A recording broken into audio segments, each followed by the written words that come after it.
بسم اللہ الرحمن الرحیم نحمدہ ونصلی علی رسولہ الکریم اما بعد۔ محترم بھائیوں، بزرگوں، دوستو، اللہ کے فضل و کرم سے آج ہم نے 21ویں تراویح مکمل کی اور ہمارا آج کا تفسیر کا پارہ 20واں رہے گا انشاءاللہ۔ دیکھو 20واں جو پارہ ہے شروع ہونے کے فوراً بعد میں اس میں سورہ قصص شروع ہوتی ہے۔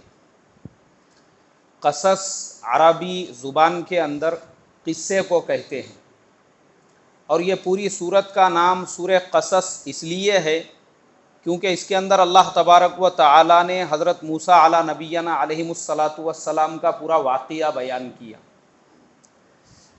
حضرت موسیٰ علیہ السلام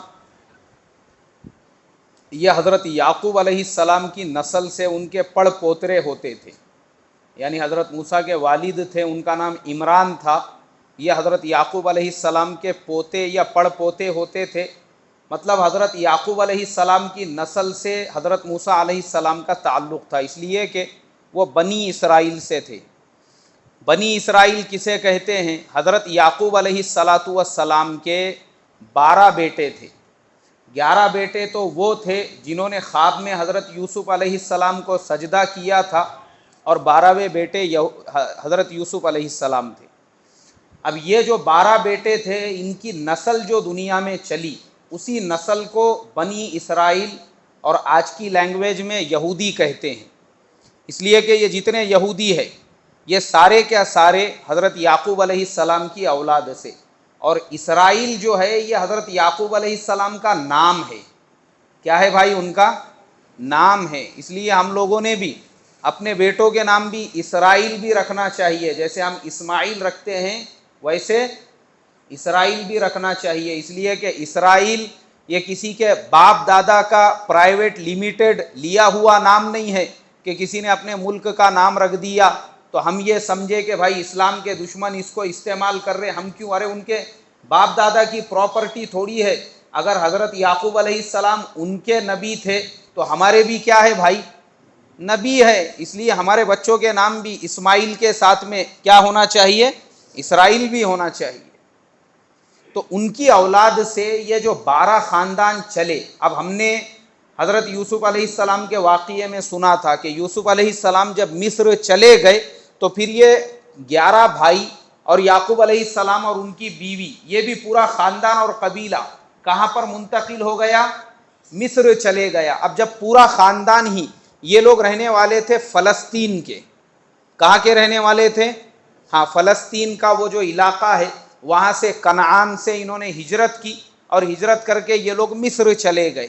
اب مصر میں ان کی اولادیں جو پیدا ہوئی، اب مصر میں مسئلہ کیا ہو گیا؟ ایک تو وہاں کے لوکل سٹیزن تھے جن کو قبطی کہا جاتا تھا، اور دوسرے یہ باہر سے آنے والے جو تھے ان کو بنی اسرائیلی کہا جاتا تھا۔ وہاں کی جو لوکل قوم تھی انہوں نے ان کو ایکسیپٹ نہیں کیا۔ جیسے ہندوستان سے جو لوگ ہجرت کر کے پاکستان چلے گئے تھے، آج ان کو 70 سال ہو گئے، لیکن پاکستان کے اوریجنل لوگوں نے آج بھی ان کو قبول نہیں کیا۔ آپ کی معلومات کے لیے، ہمارے ہندوستان سے جو وہاں گئے ہوئے ہیں نا، ان کو مہاجر کہا جاتا ہے۔ کیا کہا جاتا ہے؟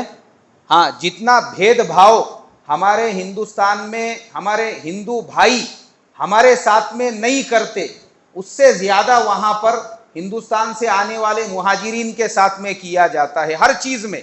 مثال کے طور پہ اگر نوکری دینا ہے اور 2 کینڈیڈیٹ ہے، ایک اوریجنل وہاں کا ہے اور دوسرا اگر مہاجر آیا ہوا ہے، مہاجر کو وہ لوگ ریجیکٹ کر دیں گے، اس کو نہیں دیں گے نوکری۔ کس کو نوکری دیں گے؟ چاہے وہاں والے کے نمبر کم ہو یا اس کی قابلیت کم ہو۔ انہوں نے آج تک قبول کیا کیا؟ ہاں، لیکن ہمارے بے وقوف باولے، انڈیا کے دیوانے ایڑے، وہاں کا میچ ہونے لگا، بس ایسا خوش ہو جاتے جیسے ان کے ابا جان کھیل رہے ہیں وہاں جا کے۔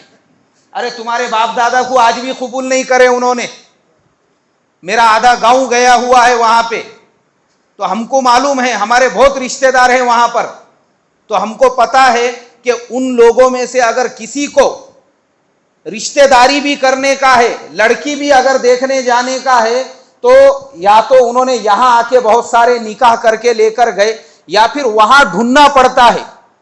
ارے بابا اپنے مہاراشٹرا سے کون ہجرت کر کے آئے ہوئے ہیں، یہاں پہ ڈھونڈو ان کو.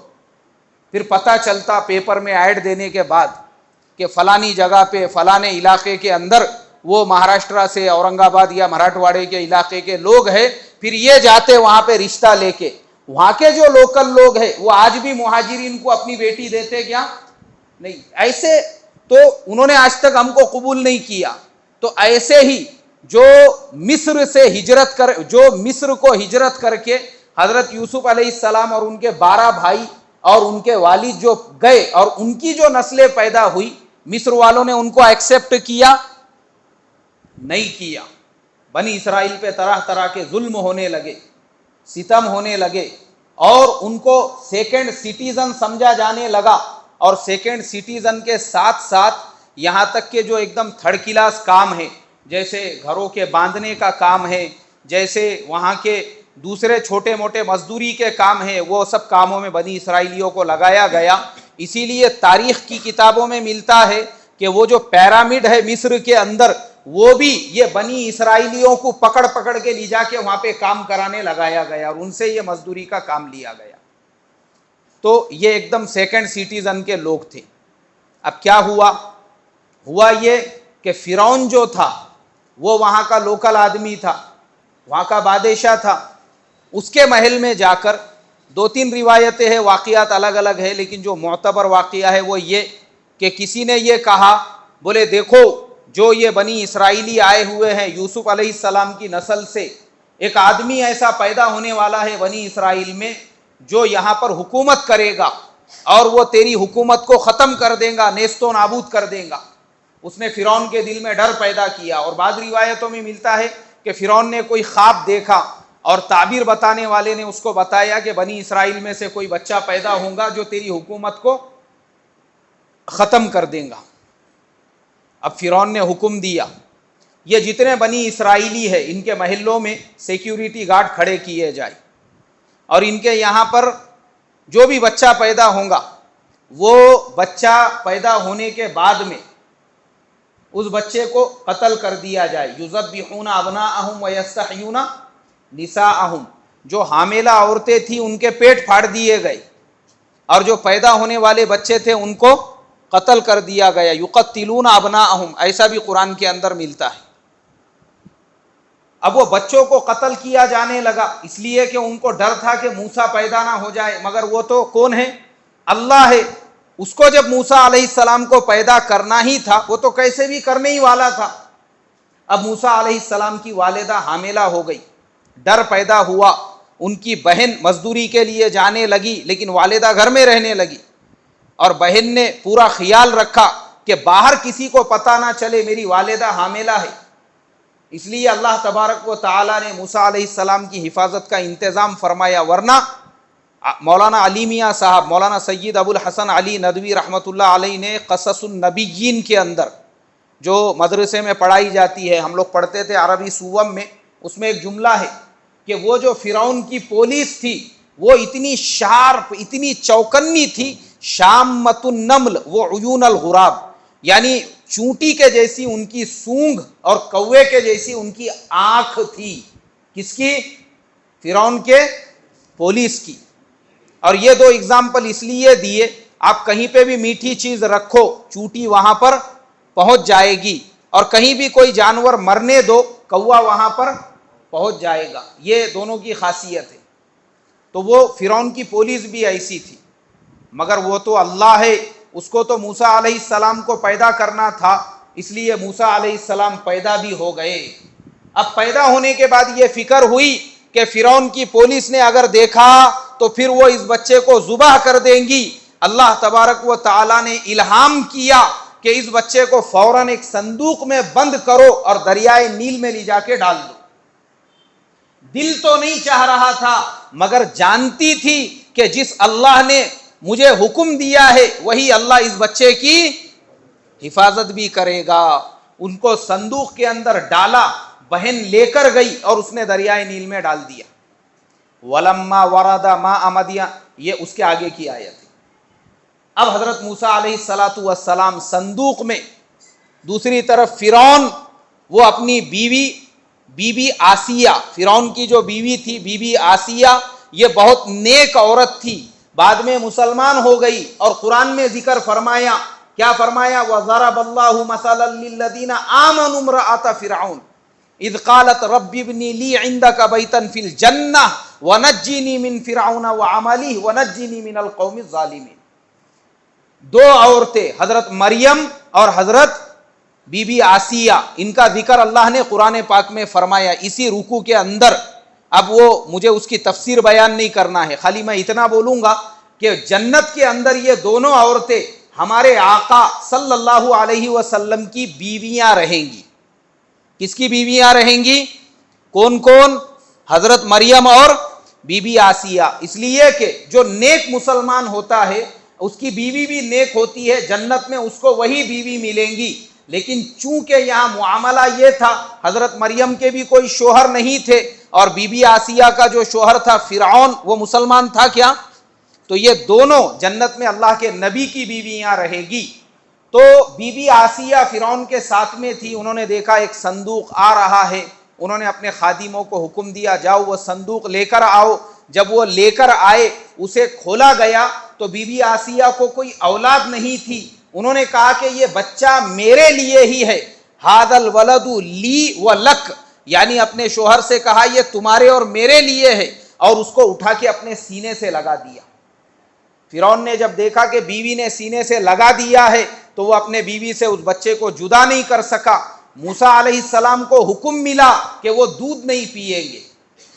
اب موسیٰ علیہ السلام رو رہے ہیں، دودھ پلانے والیاں لائن لگا کے کھڑی ہے، موسیٰ علیہ السلام کسی کا بھی دودھ نہیں پیتے ہیں۔ اس کے بعد حضرت موسیٰ علیہ السلام کی بہن کو جب پتا چلا کہ ہمارا چھوٹا بھائی تو فرعون کے محل میں پہنچ چکا ہے، وہ بھاگتے ہوئے اپنے گھر پہ آئی، اور آنے کے بعد اس نے اپنی والدہ سے کہا کہ امی جان، ہمارا جو بھیا ہے وہ فرعون کے محل میں پہنچ چکا ہے، دودھ پلانے والی عورتیں اس کو دودھ پلانا چاہتی ہے، وہ کسی کا دودھ نہیں پی رہا ہے۔ فرعون کے دربار میں موسیٰ علیہ السلام کی والدہ بھی پہنچی، اس لائن میں کھڑی ہو گئی، اور جیسے ہی موسیٰ علیہ السلام نے اپنی والدہ کو دیکھا، فوراً وہ اپنی والدہ سے چمٹ گئے اور ان کا دودھ پینے لگے۔ اب فرعون کی طرف سے ان کی والدہ کے لیے ایک وظیفہ مقرر ہوا، اور یہ حکم دیا گیا کہ اس بچے کی پرورش تم نے کرنا، اور تم ہمارے محل میں ہی رہنا اور اس کو دودھ پلانا۔ دیکھو خدا کی قدرت کہ اللہ نے ان کو صندوق میں ڈالنے کا حکم دیا، لیکن برباد کیا کیا؟ اسی اللہ نے ان کی والدہ سے ان کو ملا بھی دیا، اور ملانے کے بعد والدہ کا بھی وظیفہ جاری کر دیا، اور اس والدہ کے رہنے کا انتظام کہاں کر دیا؟ محل کے اندر۔ اب ماشاء اللہ کے نبی حضرت موسیٰ علیہ السلام، جن کے ذریعے سے اللہ اس کی حکومت کو ختم کرنے والے ہیں، اسی کو اللہ نے انہی کو فرعون کے دربار میں پہنچایا، اور اسی کے پیسے سے ان کی پرورش ہو رہی ہے۔ بڑے ہو گئے موسیٰ علیہ السلام۔ اب موسیٰ علیہ السلام یہ جانتے تھے کہ وہ بنی اسرائیل میں سے ہے، اس لیے ایک دن وہ بازار میں جانے لگے تو ایک بنی اسرائیلی جو تھا وہ لکڑیاں بیچ رہا تھا۔ اب وہاں کا جو لوکل سٹیزن تھا فرعون کے خاندان سے، اس نے وہ لکڑیاں زبردستی اٹھا لیا اور اس کو پیسے نہیں دینے لگا۔ اس نے کہا بولے بھائی میں نے محنت مزدوری سے لکڑیاں لایا ہوں، تو وہ جو فرعون کے خاندان والا تھا وہ اس کو مارنے لگا۔ موسیٰ علیہ السلام نے بولے بھائی کیوں مار رہے ہو؟ تو اس نے کہا کہ تم کو کیا کرنا ہے؟ موسیٰ علیہ السلام نے کہا ایسے ظلم مت کرو، تو اس نے کہا میں تو تجھے بھی ماروں گا۔ اب اس نے موسیٰ علیہ السلام پہ ہاتھ اٹھایا۔ موسیٰ علیہ السلام تو اللہ کے نبی تھے، اور ایک نبی کو اللہ 1000 پہلوانوں کی طاقت عطا فرماتا ہے۔ کتنے ہزار؟ 1000 پہلوانوں کی۔ موسیٰ علیہ السلام تو جلالی تھے، انہوں نے غصے میں آ کے اس کو ایک مارا، زمین پہ وہ گر کے مر گیا۔ اب جیسے ہی فرعون کے دربار میں یہ بات پہنچی، فرعون نے حکم دیا کہ جس نے بھی اس کو مارا ہے اس کو فوراً قتل کر دیا جائے، وہ جہاں پر بھی ملے۔ موسیٰ علیہ السلام کے پاس ایک آدمی فرعون کے دربار میں سے بھاگتے ہوئے آیا، وجاء رجل من اقصى المدينة يسعى قال يا موسى ان الملأ يأتمرون بك ليخرج فخرج انی لک من الناصحین، اے موسیٰ جلدی سے شہر سے چلے جاؤ، تمہارے قتل کرنے کا وارنٹ جاری ہو چکا ہے کہ تم جہاں ملے تم کو مار دیا جائے، اس لیے شہر چھوڑ کے نکل جاؤ۔ موسیٰ علیہ السلام فوراً شہر سے باہر نکل گئے اور پیدل موسیٰ علیہ السلام مصر سے پھر واپس اپنے وہ پرانے علاقے میں، جارڈن اور لیبنان کا جو علاقہ ہے اس میں داخل ہو گئے، اور وہاں داخل ہونے کے بعد وہ راستے سے چلنے لگے اور چلتے چلتے چلتے مدین پہنچے، اور یہ جو مدین تھا یہ حضرت شعیب علیہ السلام کا گاؤں تھا۔ کس کا گاؤں تھا بھائی؟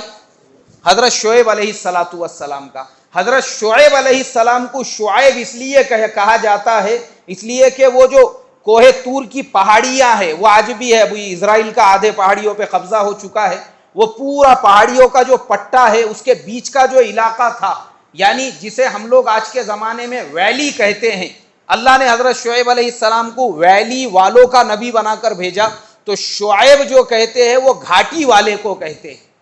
کسے کہتے ہیں؟ پہاڑ کی جو گھاٹیاں ہوتی ہے، ویلی جسے کہتے ہیں۔ شعیب علیہ السلام جہاں کے نبی تھے وہ پورا پہاڑوں کے اطراف کا علاقہ تھا، اسی لیے شعب سے شعیب بنا ہوا ہے۔ اب موسیٰ علیہ السلام وہاں پہ پہنچے۔ موسیٰ علیہ السلام نے وَلَمَّا وَرَدَ مَاءَ مَدْيَنَ وَجَدَ عَلَيْهِ مِنَ النَّاسِ يَسْقُونَ، وَلَمَّا وَرَدَ مَاءَ مَدْيَنَ،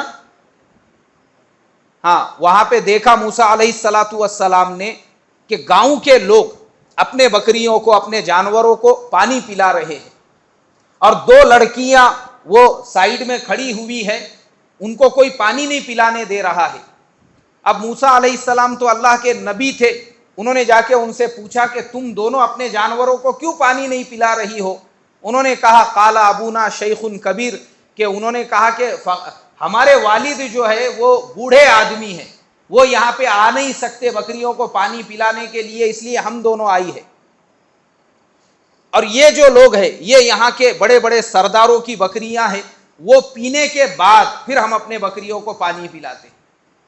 موسیٰ علیہ السلام کو غصہ آیا، انہوں نے وہ جو چٹان تھی جہاں سے وہ پانی آ رہا تھا اور پانی جہاں پہ وہ پانی کی جگہ کو روکا گیا تھا، دونوں ہاتھوں سے پکڑ کے اس کو اٹھا کے پھینک دیا وہاں سے، اور کہا کہ پلاؤ تمہارے بکریوں کو پانی۔ اب انہوں نے اپنے بکریوں کو پانی پلایا، پانی پلانے کے بعد وہ چلی گئی اپنے والد صاحب کے پاس، جلدی روزانہ ان کو دیر ہوتی تھی۔ والد صاحب نے کہا بولے بیٹا تم لوگ روز جلدی آتے تھے، آج روزانہ دیر سے آتے تھے، آج اتنا جلدی کیوں آ گئے؟ بولے ابا جان وہ ایک آدمی آیا ہوا ہے اور لگتا ہے کہ بیچارہ مجبور مسافر آدمی ہے، اس نے ہمارے ساتھ میں یہ سلوک کیا۔ حضرت شعیب علیہ السلام نے کہا کہ جاؤ اور جا کے اس کو بلا کے لاؤ۔ اب وہ جو جگہ تھی وہ ابھی بھی ہے، کبھی اللہ نے آپ کو موقع دیا تو جا کر دیکھنا، وہ گھاٹی جہاں پہ موسیٰ علیہ السلام نے ان کے بکریوں کو پانی پلائی تھی وہ ابھی بھی موجود ہے، وہ آج بھی ہے وہ جگہ، وہیں پر ہے وہ، لیبنان اور جارڈن کے درمیان میں۔ موسیٰ علیہ السلام گئے حضرت شعیب علیہ السلام کے گھر پر، تو فقالت احداہما یا ابت استاجر ان خیر من استاجرت القوی الامین، شعیب علیہ السلام کی ایک بیٹی نے کہا ابا جان ہم دونوں لڑکیاں ہیں، آپ کی بکریاں چراتی ہے، بہتر یہ ہے کہ اس آدمی کو آپ اپنے پاس میں مزدوری کے لیے رکھ لو۔ اس میں دونوں صفات ہے۔ کیا صفت ہے اس کے اندر؟ انی قوی امین، یعنی دو صفت ہے، ایک تو طاقتور بھی ہے، دوسرے امانت دار بھی ہے۔ شعیب علیہ السلام نے کہا یہ تم کو کیسے پتا؟ بولے طاقتور تو سمجھ میں آ گیا کہ اس نے وہ جو پانی کا جھرنا تھا وہاں کی چٹان اٹھا کے پھینک دیا، اور امین امانت دار اس لیے پتا چلا کہ ہم جب راستے سے آ رہے تھے تو انہوں نے کہا میں آگے چلتا ہوں، میں عورتوں کے پیچھے نہیں چلوں گا۔ کہاں چلوں گا؟ آگے چلوں گا، تم نے مجھے بتانا کہ ابھی ہم کو سیدھی طرف جانا ہے یا بائیں طرف جانا ہے۔ بولے اگر یہ آدمی امانت دار نہیں رہتا تھا تو عورت کے آگے چلتا تھا کیا؟ پھر کہاں چلتا تھا؟ پیچھے چلتا تھا۔ اس کے آگے چلنے سے یہ پتا چلا یہ امین ہے۔ شعیب علیہ السلام نے کہا بہت اچھی بات ہے۔ پھر موسیٰ علیہ السلام نے کہا دیکھو تمہارے گھر میں دو جوان لڑکیاں ہیں، اور دو جوان لڑکیوں کے ساتھ میرے جیسے جوان مرد کا رہنا یہ صحیح نہیں ہے۔ تو کہا کہ قالت